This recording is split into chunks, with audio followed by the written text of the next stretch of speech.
Après l'écrivain Marc Lévy, le leader du Parti communiste Fabien Roussel, la romancière Tatiana Doronet ou le psychiatre Christophe André, c'est au tour de Dominique Tapie de raconter un moment de bascule de son existence dans le jour où ma vie a basculé.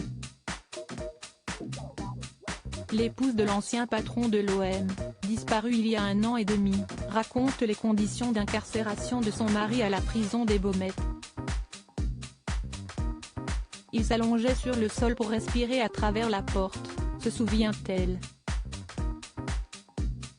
Vous entendez des lourdes portes, des verrous, des grosses clés qui font du bruit, des chaînes. Vous êtes dans un autre monde. Et il me racontait qu'il y avait des rats qui couraient.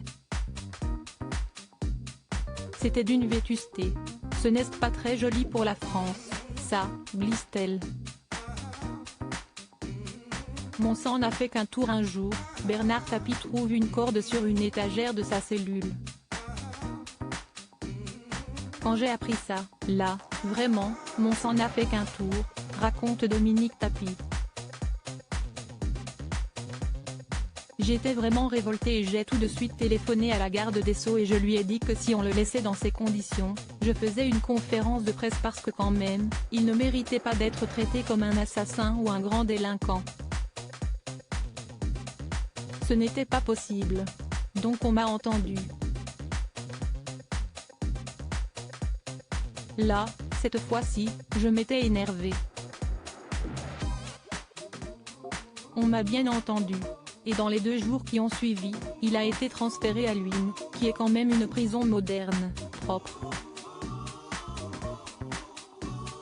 Les Baumettes, si est-il une horreur.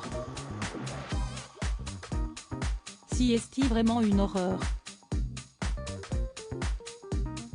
Arrivé dans sa nouvelle prison, son mari est acclamé.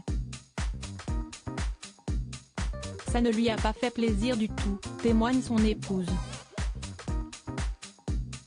Je peux comprendre pourquoi il a été acclamé, parce qu'on était dans le sud et il avait le parcours que vous connaissez avec l'OM. Mais lui, ça l'a vexé. Ça l'a vexé parce qu'il m'a dit, ils m'ont acclamé comme un des leurs. Je ne suis pas un délinquant, je suis désolé, je ne suis pas là pour ça. Si est-il un match de foot quand même qui m'a amené ici. Retrouvez l'intégralité des confidences de Dominique Tapie dans le podcast de Gala le jour où la vie a basculé et abonnez-vous via votre plateforme favorite Deezer, Apple Podcast, Spotify, Amazon Music, Castbox.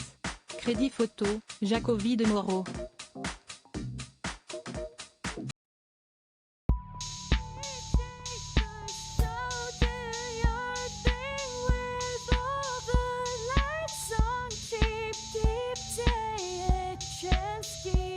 Keep